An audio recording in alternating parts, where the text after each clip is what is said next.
Must live video, so it's very interesting. Not sure. I was hoping to remove a step in the process for me of creating the videos, but it's been a little uncomfortable trying to get this going, so I'm not sure if this will be something I'll continue pursuing or not, but I appreciate everyone who subscribed so that I could get to that 50 subscriber mark and do these live videos. So far, I've been sharing the abundance of dahlias. I don't know if I've shared these guys over here. These are some new ones from this year that this is the first time blooming. This one's a little bit past its prime. Oh, I have such an obstacle course here. You can see I have tons of these white dahlias. Earlier in the season, I also wanted to share the lisianthus here. Earlier in the season, the white dahlias actually looked almost dirty to me when they bloomed, but I feel like as we've progressed in the season, they have like a more pure white bloom. So I'm not sure if exactly what it is that might have caused that. I was out here and it's so funny to me. I saw this bloom this morning. Do you see that there? Ah, I have an obstacle here. It's a clematis, which normally blooms in the spring, but this is the first, I think this is the third year that this clematis has been here, and you can see it doesn't look great right now. But I had never given it something to climb on, and so, but I can see though that it has at least one more bud. I think there might be some more buds forming here.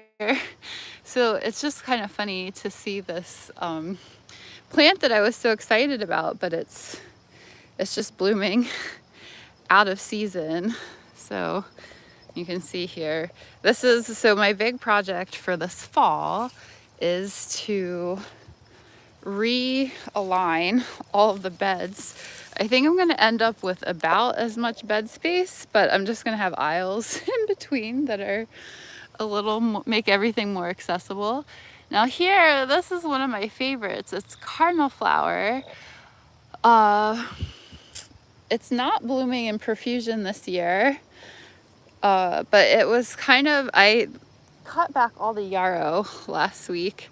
This area here and this area here was all completely covered with yarrow. But I cut that back, and the cardinal flower was one of the things that I was able to find. And here's the sunflower. I cut off the spent blossoms, and that guy has a few more blooms that it's putting off. And then here's this, it's like Caryopteris, I think is the name of this bush here that is really pretty stunning. And then my snapdragons are putting up some blooms. I just think that they're so beautiful. Lots of different colors of those here. And then I'm pretty excited. These tomatoes here were ones that I didn't start them early, but I'm hoping that they'll give some tomatoes now in these last few months before the frost. And then this, I can't remember if I shared about this guy last week, but this perennial sunflower that I got from my friend Kurt, that it drooped over and now it's going back up. So you can see how it's planted over there, but it's coming over here, so it's still kind of fun. Here's another snapdragon. I'm not sure where this I came from, if that self-seeded or if that's one of the ones that I um, cut and stuck in the ground and it rooted. This area I cut back a lot of the Lisianthus that were past their prime. I'm hoping that there'll be a second flush. The cucumbers, I gave them 2 more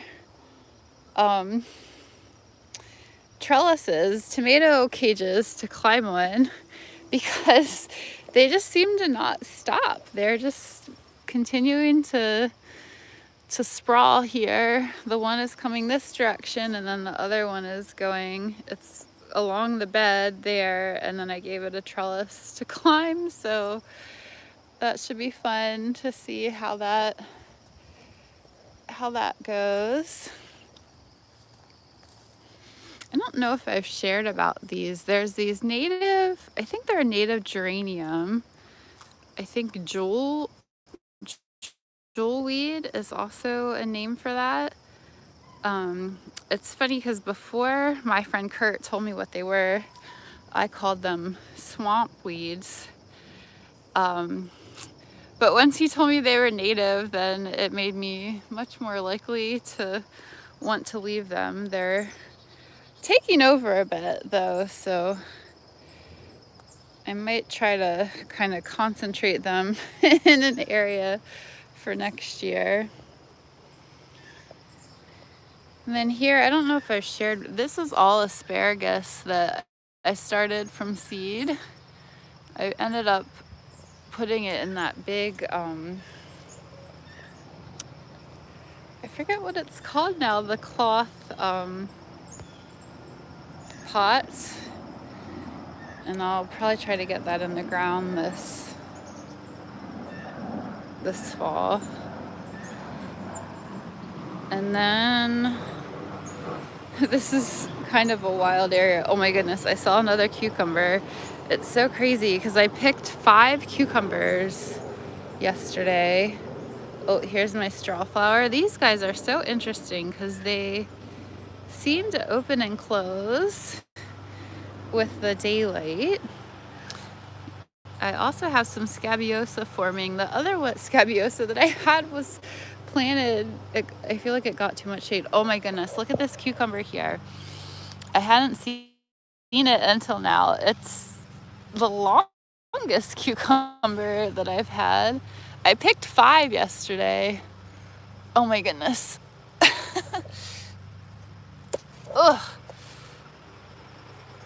Look at that crazy cucumber. So I shared some with a neighbor. I think I still have 3 left. And we like cucumbers, but it's kind of a lot. So if anybody wants cucumbers and is local, let me know. I'm still getting some tomatoes from these crazy plants that this one, I don't know if they don't have enough nutrients or what's going on, but the plants are growing long, but just not very bushy. So anyway, I think that's about it. Oh, I think I talked about this plant last week. There's a couple of them, but this is the one that has the most blooms right now. And I couldn't remember the name, but it's a primrose. I think it's a common primrose. So anyway, I hope that everyone else is being able to get outside and enjoy some beauty themselves. Now I have to figure out how to stop my live video. I don't know. And there it is.